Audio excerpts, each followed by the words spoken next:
আসসালামু আলাইকুম। আসমাইস কুকিং আপনাদেরকে স্বাগতম জানাচ্ছি। আজ তৈরি করে দেখাবো মালাই ডেজার্ট।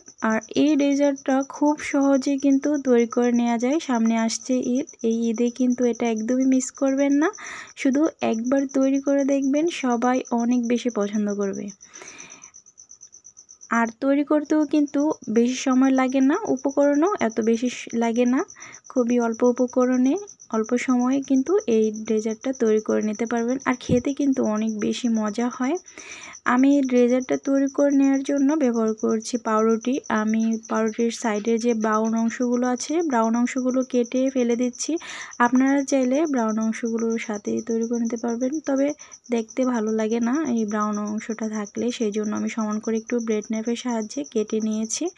আর যেই অংশগুলো আছে এগুলো কিন্তু ফেলে দেওয়ার দরকার নেই, এটা দিয়ে ব্রেড ক্রাম্বসও তৈরি করে নেওয়া যাবে। আর ব্রেড ক্রাম্বস কীভাবে তৈরি করবেন তার একটা ভিডিও কিন্তু আমার চ্যানেলে দেওয়া আছে। এবার চুলায় চলে গেলাম। চুলার মধ্যে আমি হাফ লিটার মতো লিকুইড দুধ দিয়ে খুব ভালো করে জাল করে নিচ্ছি। এর মধ্যে 1 টেবিল চামচ গুঁড়া দুধ, 2 টেবিল চামচ চিনি মিশিয়ে খুব ভালো করে মিশিয়ে নিয়েছি। কিছুক্ষণ জাল করে নেওয়ার পর আমি এর মধ্যে এক ফোঁটার মতো হবে আমি ইয়েলো ফুড কালার ব্যবহার করেছি। আপনারা চাইলে নাও দিতে পারেন, কোনো সমস্যা নেই, দেখার সৌন্দর্যের জন্য দিয়েছি। আর এখানে আমি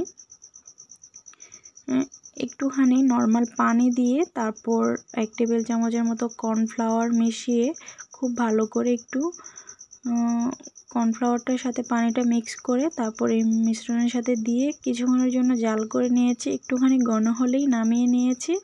তারপর আমি কিছুটা পরিমাণ দুধ রেখেছিলাম পাত্রে। এই দুধে আমি 3 টেবিল চামচের মতো গুঁড়া দুধ মিশিয়ে জাল করে নিয়েছি। সেটা স্কিপ হয়ে গেছে, তার জন্য আপনাদের সাথে শেয়ার করতে পারিনি, ভিডিওতে দেখাতে পারিনি। এগুলোকে আমি এখন উঠিয়ে নিয়েছি। আর ঠান্ডা হওয়ার পর দেখুন কতটা ঘন হয়ে গেছে। আর এই ঘন মিশ্রণটাই আমি এখন ব্রেডের উপর দিয়ে নিচ্ছি। আর ওইটা কিন্তু অত বেশি ঘন না, একটুখানি পাতলাই রাখতে হবে। তো এখন আমি ব্রেডের একটা স্লাইসে খুব ভালো করে ছড়িয়ে দিয়ে নিয়েছি মালাইটা। তারপর আমি আরও একটা ব্রেড এর উপর দিয়ে দিলাম। তারপর আমি 4টা টুকরো করে কেটে নিচ্ছি। আপনারা দেখে নিশ্চয়ই বুঝতে পারছেন কিভাবে আমি কেটে নিয়েছি। এবার এখানে কিছুটা পরিমাণ লিকুইড দুধ নিয়েছি। সেই দুধের মধ্যে আমি খুব ভালো করে চুবিয়ে দুই পাশেই খুব ভালো করে এই ব্রেডের টুকরোগুলো চুবিয়ে তারপর আমি যে পাত্রে সেট করব সেই পাত্রে নিয়ে নিচ্ছি।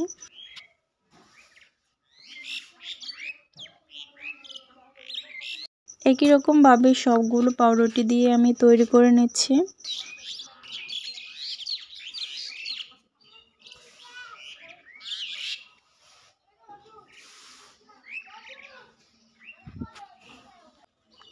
একটু সাবধানতার সাথেই করবেন, না হয় কিন্তু ভেঙে যেতে পারে।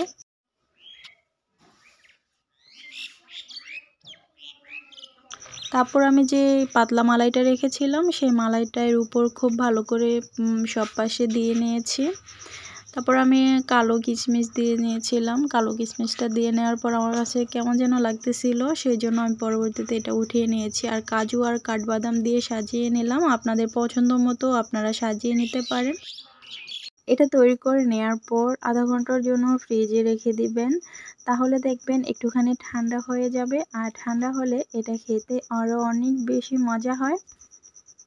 এইবার ঈদে কিন্তু মিস করবেন না, অবশ্যই ট্রাই করবেন। আর সময়ও কিন্তু খুবই অল্প সময় লাগে। যারা ভাবছেন ঈদে কোন ডেজার্টটা তৈরি করে নেওয়া যায় তাদের জন্য আজকের এই রেসিপিটা। আমার আজকের এই ভিডিওটা আপনাদের কাছে কেমন লাগলো অবশ্যই কিন্তু কমেন্টস করে জানাবেন।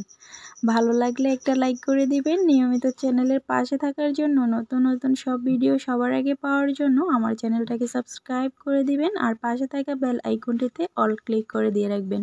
এতে করে আমি যখনই নতুন কোনো ভিডিও আপলোড করব সবার আগে আপনার কাছে পৌঁছে যাবে। আপনারা সবাই অনেক ভালো থাকবেন, সুস্থ থাকবেন। আবারও দেখা হবে নতুন কোনো ভিডিও নিয়ে। আল্লাহ হাফেজ।